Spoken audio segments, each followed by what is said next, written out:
Hi, welcome to Second Earth Alternative. This is Felipe Osario. So if you've been listening to the news lately, you will know that Enceladus, which is one of the moons in Saturn, has recently been detecting, there's been hydrocarbons that has been detected from the plumes of this small moon. Now this moon is about a diameter of about 310 miles, so it's a very small moon. It has a crust of about 1 mile, so it has one of the thinnest crusts of any moon in our solar system, and I'm talking about like a ice crust.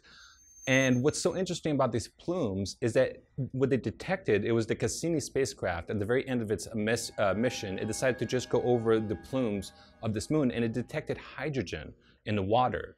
Now, the reason why hydrogen is so important is because very basic, like microbes, use hydrogen as an energy source by essentially combining hydrogen with carbon dioxide in a process called methogenesis, which essentially creates methane as a byproduct. So, in conclusion, they not just detected hydrogen, carbon dioxide in this water vapors, but they also detected methane, which is a direct indication that there could be some kind of biochemical process that is happening under the ocean of Enceladus. Now, in other news, what's also been recently detected is that in Europa, there was a geyser that was detected coming out of Europa, kind of like in Enceladus, where you have these plumes shooting out into the ocean. Now, what's so interesting about this Europa finding is that Europa, like Enceladus, is one of the few moons in our solar system that essentially is made out of mostly water. So you basically have an ice crust, and because of these tidal forces that heats up, tidal forces are coming from these giant planets like from Saturn or Jupiter that either Enceladus or Europa are orbiting.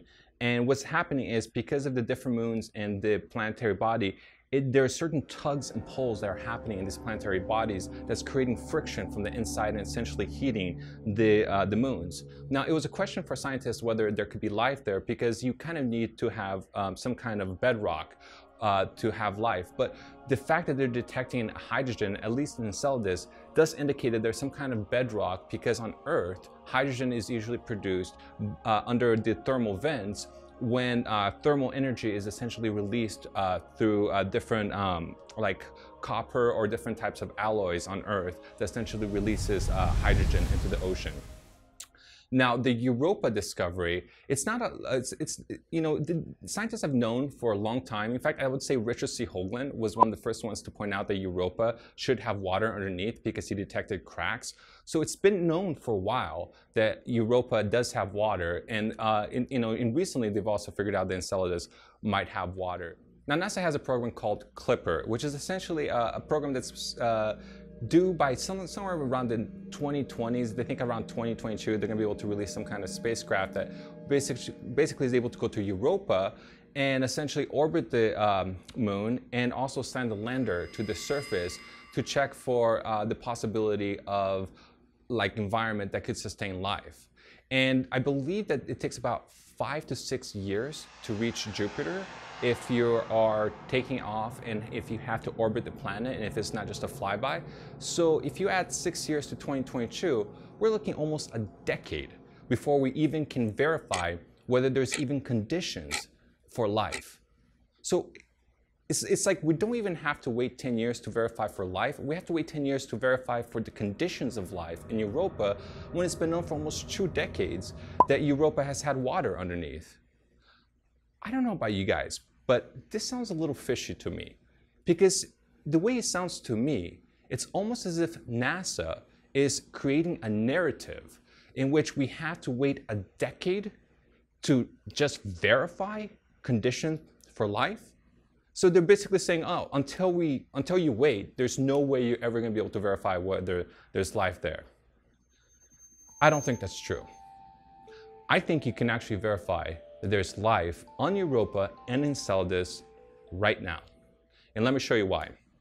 So I'm going to show you the planetoid Enceladus real quick.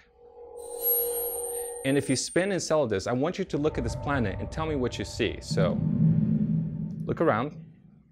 And what colors do you see spinning in this planetoid? I mean, I see white, I see blue streaks, but look for something else. Tell me what else you can see. And you know what? Here, I'm going to drag over Enceladus, and I'm going to put Europa right over here, and I'm going to spin Europa, and I want you guys to tell me if you see something also with Europa that is kind of interesting. Just look at the colors, look at the patterns. Tell me what you see. Because what I see is I see red and pink. And I'm seeing red and pink. And let me show you. Check out Enceladus right over here. Look at this. Do you see all those red streaks right there? Those, I believe, is the sign of life that NASA is not telling us. So while they want us to wait 10 years just to be able to verify whether Europa might have the possibility of having an environment that has life, they don't even tell us what these red streaks are. They don't even talk to us about what these red streaks are. But let me tell you something. On Earth, there is red streaks that you can find in places like the Arctic, snowy environments, and Antarctica.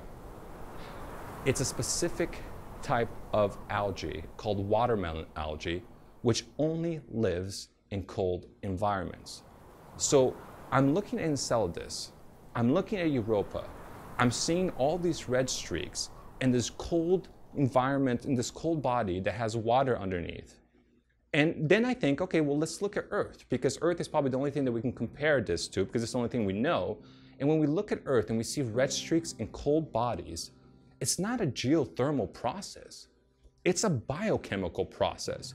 We know that the red streaks, this red algae, this watermelon algae, this red snow, it represents life. So when we look in Antarctica, when we look at space and we see red streaks, that is an indication of life. So why isn't NASA telling us this?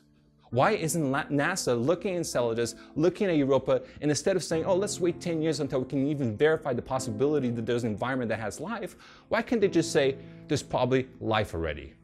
Look at it. It's red. It has signatures of life, at least from what we can tell of what we know about Earth. I want to play a little game with you guys. I'm going to put a picture up here, and I want you guys to tell me if you guys think this is Enceladus or Europa. Okay. I'm going to be honest with you. That was actually a trick question, because that's Earth. My point is, do you really believe what NASA is telling us? I don't. And there are very many reasons why I don't believe in NASA. One of them in particular is because in 2002, a Scottish hacker by the name of Gary Mckinnon hacked into 97 different computer stations from the Johnson space program using a script that essentially looks at computers without passwords.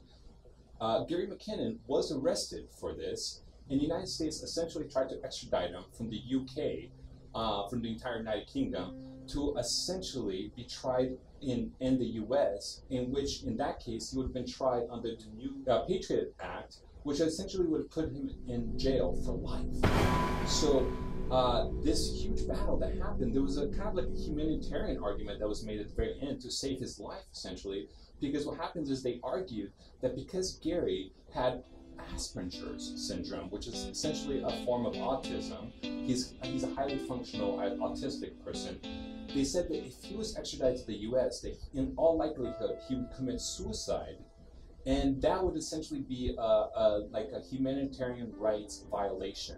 So that's the way they were able to keep him in the UK. So what Gary Mckinnon said that really scared off NASA and really made the authorities want to put him in jail for life.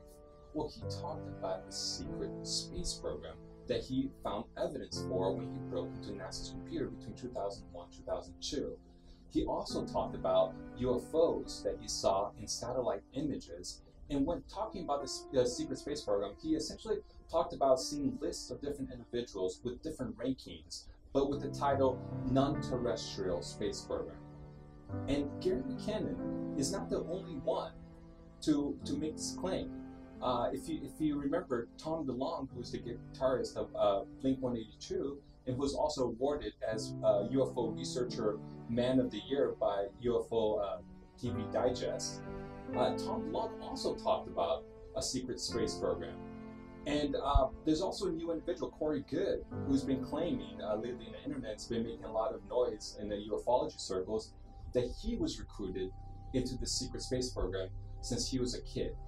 So, given that we have this hacker, Corey Goode, and individuals like Tom DeLonge claiming that we have a secret space program, the question is, do I believe them, or do I believe NASA?